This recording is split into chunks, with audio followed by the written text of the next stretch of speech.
Beleza, galerinha que está em casa? Meu nome é Ives Fernando, eu sou professor de ciências e vamos explanar, estudar mais um pouco sobre fatores que são bióticos e abióticos dentro dos ecossistemas. E dentro dos ecossistemas, nós iremos ver a diversidade desses seres vivos. Então, o que é a biosfera? A biosfera, na realidade, ela se trata de toda a parte do planeta onde nós iremos encontrar vida. É um nível mais complexo de organização biológica, sendo formada por todos os ecossistemas existentes na Terra. Os ecossistemas terrestre, aquático e atmosfera. Quando falamos de ecossistema terrestre, a gente fala de epinociclo. Se fala de ecossistema aquático, a gente tem o marinho e a gente tem o de água doce. Se fala de marinho, a gente tem o talassociclo. E se fala de água doce, a gente tem um limonociclo. Da diversidade dos ecossistemas, nessa imagem que vocês podem ver, a gente tem a atmosfera, temos a litosfera e temos a hidrosfera. Eles juntos vão formar a biosfera, que é o nosso planeta, que é constituído por gases, água e terra, que são os sais minerais. Na diversidade desses ecossistemas, o meio ambiente ele é formado por componentes que são bióticos e componentes que são abióticos. Dentre os componentes que são bióticos, nós iremos encontrar micro-organismos, animais, plantas. E nos componentes que são abióticos, eu já tenho a luz, que uma importância dela é realizar a fotossíntese, a temperatura, a água, a umidade, a ar e a pressão. Nessa diversidade dos ecossistemas, nós iremos ter os níveis de organização, E lembrando dos níveis de organização, a gente lembra lá do sexto ano, essa questão do átomo, da molécula, dos organelas, da célula, do tecido, do osso, do sistema, que vai formar o organismo, que é uma espécie. Dá para observar nessa imagem aí o lobo-guará, e aí tem uma população do lobo-guará. O lobo-guará ele vai entrar em uma comunidade, e dentro dessa comunidade ele vai estar presente num ecossistema que vai estar dentro de uma biosfera. Ou seja, o lobo-guará você pode encontrar aqui no Brasil central. Todos os seres vivos eles vão estabelecer algum tipo de relação. Ou seja, habitat, alimentação, reprodução, produção. Ou seja, um ser vivo ele vai gerar outro ser vivo. Um ser vivo ele vai estar dentro de um meio ambiente. E qual será o campo da ecologia, de atuação, que vai se organizar tudo isso daí? Então eu tenho células, tecidos, órgãos, sistemas, organismos, população, comunidade, ecossistema e biosfera. É onde nós encontramos os nossos seres que são bióticos e abióticos convivendo tudo em harmonia, um necessitando do outro. Bora ver bem essa definição de atuação da ecologia que faz parte da ciência? Então, o que é uma população? Conjunto de indivíduos da mesma espécie. O que é uma comunidade? Conjunto de populações. O que é um ecossistema? Conjunto de comunidade e ambiente. Quando se fala de ambiente, nós falamos dos fatores bióticos e abióticos. E daí a gente tem a biosfera, que é um conjunto, na realidade, de todos os ecossistemas da Terra. Bora falar um pouco sobre biossistema. Nessa imagem que você pode observar, o biossistema, eu tenho um ambiente de entrada e um ambiente de saída. O ambiente de entrada é onde entra a luz do sol, os minerais, que é um contingente biológico dentro do nosso sistema. E o ambiente de saída, na realidade, é o quê? É a energia, materiais que são processados e migração desses organismos e que vai se formar, né, o ecossistema, quando você soma todos esses fatores. Agora a gente pode ver a estrutura trófica dos ecossistemas através dessa imagem. Podemos ver que temos produtores, temos consumidores e temos decompositores. Produtores, na realidade, são aqueles que são capazes de produzir seu próprio alimento. São seres que são autotróficos. Veja que nessa imagem a gente tem o quê? As células que formam as plantas, os vegetais. Os consumidores, por sua vez, são os organismos que são heterótrofos. Eles se alimentam diretamente de produtores, de consumidores ou de ambos, né? E depois a gente vem para os decompositores, que vão se alimentar de organismos que estão mortos, porque a vida ela tem um ciclo. Você nasce, passa por um desenvolvimento, suas células vão se reproduzindo e vai chegar ao estágio final de você morrer. Então, daí onde entra a ação dos decompositores para devolver a matéria orgânica ao meio ambiente. Bom, o biossistema, né, ele pode ser formado nessa imagem que vocês podem observar, né? Eu tenho o Sol, né, que vai transmitir a luz, né, a radiação solar, para que os vegetais possam realizar a fotossíntese, produzir, porque quando se fala de vegetais, nós estamos falando dos produtores, né, que são as plantas. As plantas, elas serão consumidas pelos herbívoros, né? Esses herbívoros, que são os primeiros consumidores, vão ser consumidos pelos carnívoros. Mas como eu falei para vocês, que a vida ela tem um início, meio e fim, quando se chega no fim, entra a ação dos decompositores para decompor a matéria orgânica e devolvê-la para o biossistema, para o meio ambiente. Olha só, pessoal, que imagem legal falando sobre a cadeia alimentar.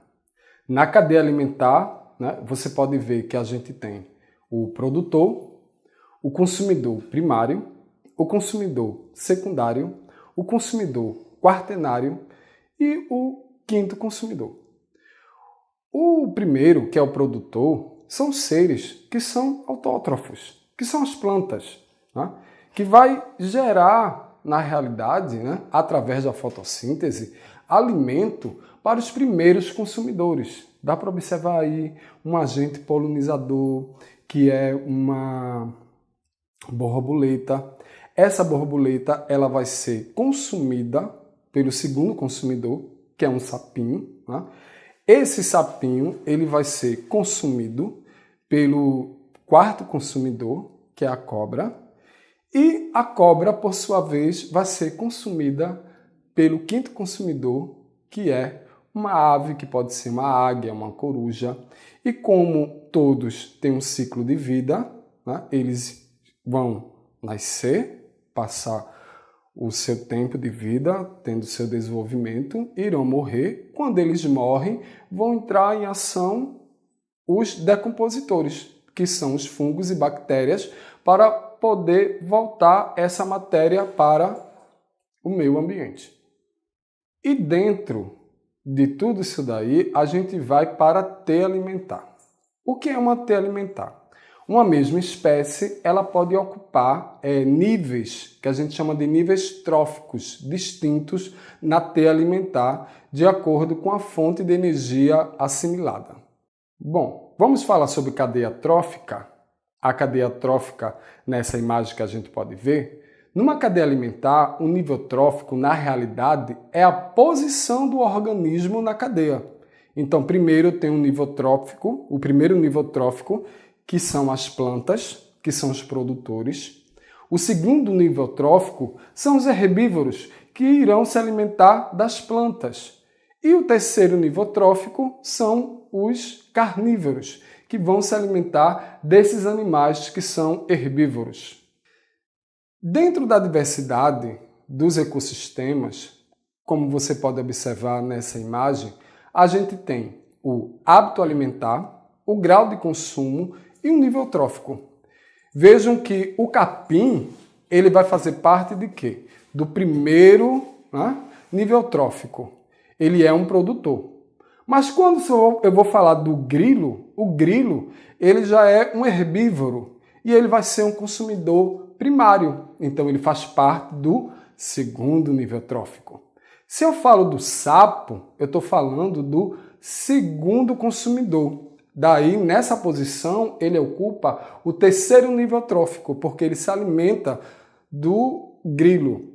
Então, quando eu vou para o quarto nível trófico, eu estou falando da cobra que se alimenta do sapo, que no caso ele vai ser o consumidor terciário.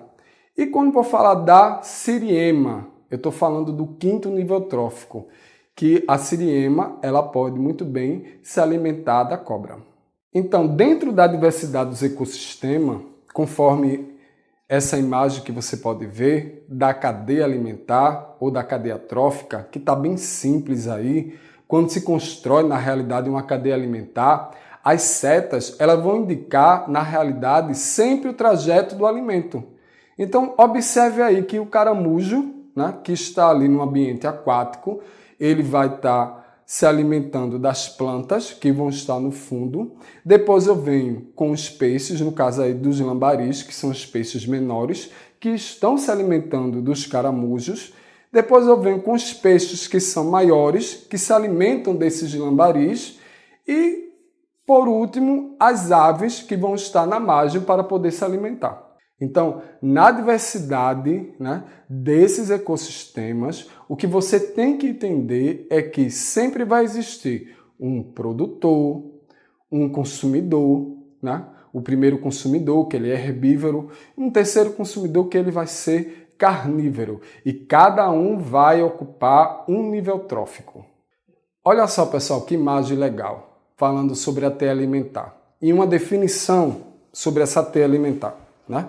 Que na realidade ele é um conjunto de cadeias alimentares que vão estar interconectadas, geralmente representando como diagrama das relações entre os diversos organismos que existem dentro de um ecossistema. Nas teias aparecem os organismos que são onívoros, que eu irei falar um pouco mais na frente. Dentro da diversidade dos ecossistemas, né, vai ter diversas relações que eu posso destacar para vocês, que a gente chama de relações tróficas. Então vem logo a definição. O que é trófico? Ele vem do grego trófe, que é referente à nutrição, né? Essas relações ocorrem nos sistemas e são classificadas em cadeias alimentares e teias alimentares. E por meio delas é que se tornam possível a transferência de energia entre os seres vivos. Bom, falando aí dos níveis tróficos. De acordo com os tipos de alimentos que necessitam, os seres vivos ocupam uma ou mais posições nas cadeias e teias alimentares. A essas posições damos o nome de níveis tróficos, que são produtores, consumidores e decompositores. Veja que imagem legal falando aí do primeiro nível trófico. O nível trófico dos produtores é constituído de organismos autotrófos, que vem do grego autos, por si próprio, trope, nutrir. Em razão dessas características, os produtores podem iniciar a cadeia alimentar e, por isso, constituem o primeiro nível trófico, ou seja, plantas, águas e a maioria dos vegetais. Na diversidade desses ecossistemas, a produção do alimento ele pode ocorrer por meio de dois processos. O processo da fotossíntese, né? O processo da fotossíntese é aquele processo em que a planta ela absorve a luz do sol, né? Ela vai absorver a água, ela vai absorver o gás carbônico, ela vai absorver os sais minerais, ela junta tudo isso daí com uma energia da luz do sol, ela vai produzir o quê? A glicose, vai produzir água e vai produzir, na realidade, oxigênio. Só que esse oxigênio ele é liberado para a nossa atmosfera.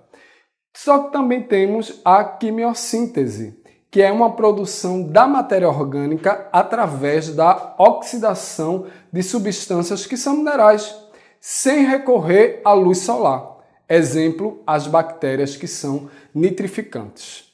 E daí a gente vai para os consumidores. Os consumidores que são organismos que vão necessitar da busca do seu alimento em outro ser vivo, pois não são capazes de produzir o seu próprio alimento. São chamados de heterótrofos. De acordo com o tipo de alimento que ingerem, eles podem ser classificados em herbívoros, carnívoros e onívoros. Olha aí, pessoal, chegando na palavra do onívoros, mas eu ainda não vou falar agora. Bom, os herbívoros, pela essa imagem que você pode ver, tá certo? São animais que se alimentam dos produtores, ocupando o segundo nível trófico dos consumidores, tá certo? Os herbívoros, que tem aí a primeira ordem dos consumidores primários. Os herbívoros, eles fazem parte do primeiro nível trófico, consumindo os produtores que são as plantas. Depois eu tenho os consumidores primários, né? E vem o segundo nível trófico. Carnívoros. Vamos falar sobre os carnívoros. Nessa imagem, os carnívoros, eles vão se alimentar exclusivamente de carne, ou seja, de outros animais. Quando um animal carnívoro se alimenta de um herbívoro, ele é considerado um consumidor secundário e ocupa um terceiro nível trófico. Então aí eu tenho um carnívoro 2, consumidores secundários, eu tenho um terceiro nível trófico, que é o carnívoro 3. E dentro da diversidade, a gente vê quando um animal que é carnívoro, ele vai se alimentar de outro carnívoro, ele vai ser considerado um consumidor terciário e ocupa um quarto nível trófico. Isso quer dizer o quê? Se o consumidor ele é um consumidor secundário, é porque ele está se alimentando de um consumidor primário, tá certo? Que é um herbívoro. Mas se um carnívoro se alimenta de outro carnívoro, então ele vai ser um consumidor terciário. Bom, chegou a hora de falar sobre os onívoros, que eu prometi tanto a vocês. Vejam só essa imagem.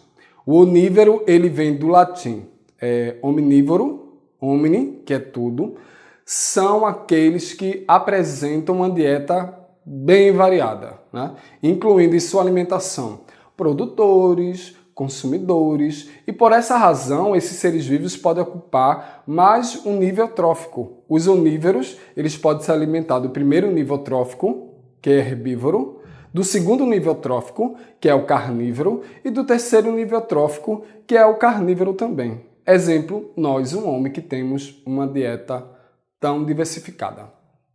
Bom, depois de falar desses produtores, consumidores, né, a gente vai chegar nos decompositores, que é quando um organismo, um indivíduo, ele vive, vai passar o seu tempo, ele vai morrer, sua matéria ela vai ter que ser decomposta e vai ter que voltar ao meio ambiente.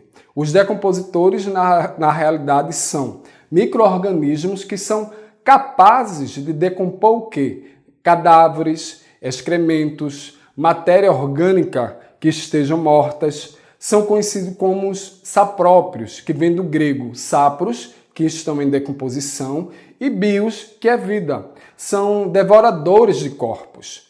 Quando ocorre a morte de um ser vivo, os decompositores ele agem sobre o seu corpo, decompondo a matéria e devolvendo para o solo. Nessa imagem daí, tem como você observar, né, quem são os decompositores. Os decompositores são os fungos e são as bactérias. Observe aí que eu tenho animais que estão mortos, né, que vão ser decompostos. Eu tenho frutas que estão em decomposição, né, através das bactérias. E na cadeia alimentar, todos os seres vivos estabelecem entre si relações que são nutricionais, por muitos seres que se alimentam de outros seres vivos. Quando indicamos essas relações assim de forma linear e consecutiva, estamos esquematizando uma cadeia alimentar. Os esquemas eles são feitos através de setas, sempre na direção de quem serve de alimento para quem.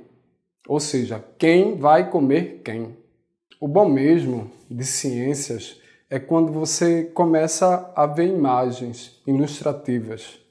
Então, nessa imagem, a gente pode observar um pouco melhor essa questão de produtor, herbívoro, carnívoro. Então, aí a gente começa com o produtor, que está ocupando aí o primeiro nível trófico, que é a gramínea. Depois você observa do lado o gafanhoto. O gafanhoto, ele vai se alimentar, ele vai se nutrir da gramínea. Então ele é um herbívoro, ele é um consumidor primário e ele vai estar num segundo nível trófico. Na outra imagem você vê um sapo. O sapo ele vai ser um carnívoro 2, mas ele ocupa aí o terceiro nível trófico. Então, algumas cadeias alimentares, né, elas sempre vão ser assim. Primeiro nível trófico, o produtor. O segundo nível trófico vai ser aquele consumidor primário. O terceiro nível trófico vai ser aquele consumidor que é o secundário, que vai se alimentar do animal que é herbívoro. O terceiro consumidor que está no quarto nível trófico já vai ser aquele consumidor carnívoro que se alimenta de outro animal carnívoro. E o quarto consumidor quaternário, que se encontra no quinto nível trófico, também se alimenta do quarto nível trófico ou do terceiro consumidor terciário. E quando eles morrem, quem é que vai se alimentar dele? Os decompositores, que são os fungos e as bactérias. Nessa imagem ilustrativa que vocês podem observar de um ambiente aquático, a gente observa de novo o produtor, né? Que são algas, né? Eu tenho ali o consumidor primário, que é o caramujo, eu venho um peixe, que é o consumidor secundário, venho o consumidor terciário, que é uma árvore, e lá no fundo eu tenho os decompositores. É um exemplo bem simples da cadeia aquática alimentar, né? Que dá para você ver com clareza. Na teia alimentar, na realidade, a gente vai estudar as relações que são tróficas, existente entre os seres vivos. Não se restringem às cadeias alimentares. Um animal ele pode pertencer a mais de uma cadeia alimentar. E falando dessa biodiversidade, a natureza, na realidade, é a fonte primária dos recursos necessários para a sobrevivência de todos os seres que habitam na Terra. Na sua definição, biodiversidade se trata da variabilidade de organismos que estão vivos de todas as origens, compreendendo também os ecossistemas que são terrestres, marinhos e outros ecossistemas aquáticos. A importância ela é essencial para garantir inúmeros processos naturais, tais como a reciclagem de nutrientes, a manutenção de recursos hídricos, e controle biológico de populações, sendo, portanto, fundamental para o equilíbrio dos ecossistemas. E daí vai vir, lógico, o valor da biodiversidade, que a gente tem um valor econômico. A biodiversidade ela vai, na realidade, oferecer a matéria-prima para as indústrias, ou seja, medicamentos e materiais de construções e de uso domésticos, entre outros. Dentro da diversidade, eu também tenho um valor ecológico, que vai ser a manutenção do ciclo da água, a proteção do solo, fertilidade do solo, reciclagem de nutrientes e a fotossíntese. Dentro do valor ético e patrimonial, na realidade,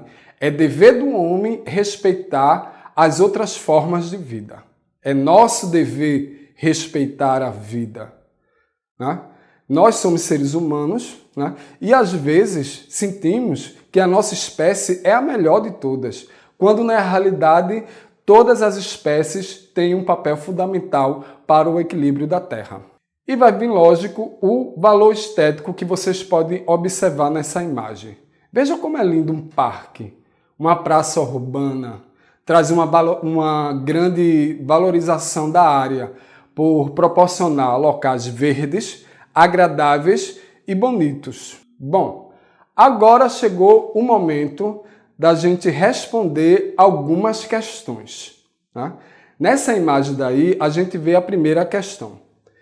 Então, na primeira questão, vem falando sobre o cogumelo shiitake, que é cultivado em troncos, onde suas hifas nutrem-se das moléculas orgânicas que são componentes da madeira. Uma pessoa, ao comer o cogumelo shiitake, está se comportando como? Um produtor? Letra A. Um consumidor primário? Um consumidor secundário? Um consumidor terciário? Ou um decompositor? Pensa bem aí. Espera aí. Ela está comendo um cogumelo shiitake. O cogumelo shiitake, ele é um decompositor. Mas os decompositores não estão se alimentando. Então, os decompositores, eles, de certa forma, não fazem parte do consumidor primário. Então, se você está comendo um cogumelo shiitake, logo você vai ser o quê? Um consumidor? Pensa bem? Secundário. Próxima questão. Uma grande área de vegetação, ela foi devastada. E esse fato provocou a imigração de diversas espécies de consumidores primários para uma comunidade vizinha. E essa comunidade vizinha, ela estava em equilíbrio. Espera-se que, nesta comunidade, em um primeiro momento, letra A, aumente o número de consumidores secundários e diminua a competição entre os herbívoros. Letra B, aumente o número de produtores e diminua a competição entre os carnívoros. Letra C, aumente o número de herbívoros e aumente a competição entre os carnívoros. Letra D, diminua o número de produtores e não se alterem as populações de consumidores. Letra E, diminua o número de produtores e aumente a competição entre os herbívoros. Bora pensar bem? Vê só, pessoal. Se uma área ela foi devastada, e provocou uma imigração desses indivíduos que são consumidores primários, essas espécies primárias, e elas foram para outra comunidade. Então, o que é que vai acontecer na realidade? Primeiro acontece uma competição, uma competição por esses alimentos. Então, é lógico que vai ter uma diminuição do número de produtores que são as plantas. Quem come as plantas? São quem? Os herbívoros. E lógico que se as plantas elas vão estar acabando, vai ter, lógico, um aumento entre a competição desses herbívoros. Então, a resposta certa seria qual alternativa? Letra E. Bom, segundo essa imagem aí, você pode observar um esquema abaixo que mostra os componentes de um ambiente onde vivem os sapos. E depois você tem que marcar as alternativas que contêm os números de componentes que são bióticos e abióticos, respectivamente. Lembrando que componentes bióticos são aqueles componentes que têm matéria orgânica. Componentes abióticos são aqueles que contêm a matéria inorgânica, que não tem vida. Então, se eu tenho sapos e eu tenho setinhas que estão ligando ali, temperatura, outros sapos, umidade, luz, rochas, parasitas, plantas, águas, ventos, predadores, micro-organismo, lama. Você acha que a lama tem vida? Não. Então ela vai ser o quê? Um ser abiótico. Temperatura tem vida? Não. Ser abiótico. Outros sapos, matéria orgânica, ser biótico. Umidade tem vida? Não. Ser abiótico. Luz tem vida? Também não. Ser abiótico. Rochas, seres abióticos. Parasitas têm vida, então é um ser biótico. Planta, ser biótico. Água, ser abiótico. Vento, que é o ar, é um ser abiótico. E predadores, lógico que tem vida, são seres bióticos. Bora exercitar mais um pouquinho? Veio outra questão? Então, nessa questão, você vai marcar a alternativa que contenha os organismos que são indispensáveis para manter um ecossistema. Então, na alternativa A, você vai encontrar carnívoros e herbívoros. Na alternativa B, você vai encontrar produtores e herbívoros. Na alternativa C, você vai encontrar produtores e decompositores. Na alternativa D, você vai encontrar produtores, herbívoros e decompositores. E na alternativa E, você encontra produtores, carnívoros e decompositores. Então, a gente tem que começar a analisar bem cada alternativa. Então, na alternativa A, você só encontra carnívoros e herbívoros. E os produtores que produzem o alimento dos herbívoros existem? Não. Então, a alternativa A não é correta. Na alternativa B, eu tenho produtores e herbívoros. Legal. Mas está faltando ainda alguma coisinha aí. A gente deixa essa aí em stand-by. Na alternativa C, você encontra produtores e decompositores. Tá? Lógico que os produtores, em algum momento, eles irão morrer, mas ainda falta mais alguma coisinha. Na alternativa D, eu tenho produtores, herbívoros e decompositores. Vejam que essa ela já se parece um pouco bem mais completa. E na alternativa E, eu tenho produtores, carnívoros e decompositores. Só quando observo, cadê os herbívoros? Quer dizer que os carnívoros vão se alimentar dos produtores? Não. Então, a alternativa correta dessa questão é a letra D. Produtores, herbívoros e decompositores. Bora ver mais uma, não bem dizer uma questão, mas uma curiosidade, né? Uma reflexão que a gente possa pensar de uma coisa que aconteceu no ano passado. Né? Em São Paulo, teve um vazamento de petróleo e ele se espalhou pelos 9 estados do Nordeste. E ao chegar no litoral do Rio de Janeiro e do Espírito Santo, no Sudeste, o poluente ele foi identificado em uma vasta área da costa brasileira. O governo federal afirma que análises já apontaram ser petróleo cru, de origem desconhecida e de tipo não produzido no Brasil. Assim diz o Brasil. Nessa imagem que vocês podem ver, você dá para perceber uma parte, né, do petróleo que foi jogada no mar. Mas a gente sabe que do petróleo vão existir vários componentes e esses componentes eles vão ser absorvidos na água, eles vão ser absorvidos por outros micro-organismos e dentro do ambiente aquático. E nesse caso, o petróleo ele se espalhou por vários estados.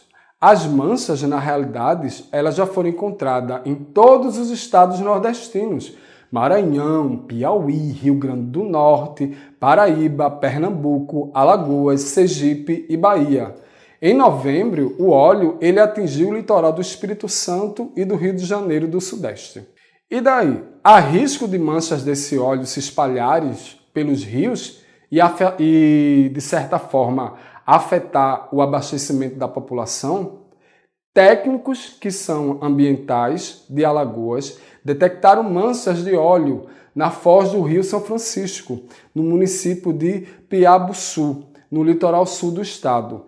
Em monitoramento de rotina, já o governo de Sergipe descobriu que não poderá realizar de imediato seu plano de instalar boias para impedir que o óleo chegue ao rio, pela falta de equipamentos do tipo que haviam sido prometidas pela Petrobras. E quais serão os riscos para os peixes? Não há evidência de contaminação de peixes ou crustáceos, mas a orientação é para as autoridades locais de vigilância sanitária avaliarem o pescado capturado nas áreas afetadas.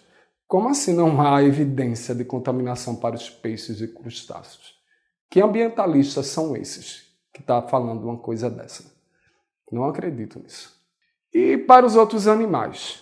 Vejam só, o espalhamento do óleo ele é uma ameaça às tartarugas, às aves, o peixe-boi marinho, que é um mamífero dos oceanos com maior risco de extinção no Brasil.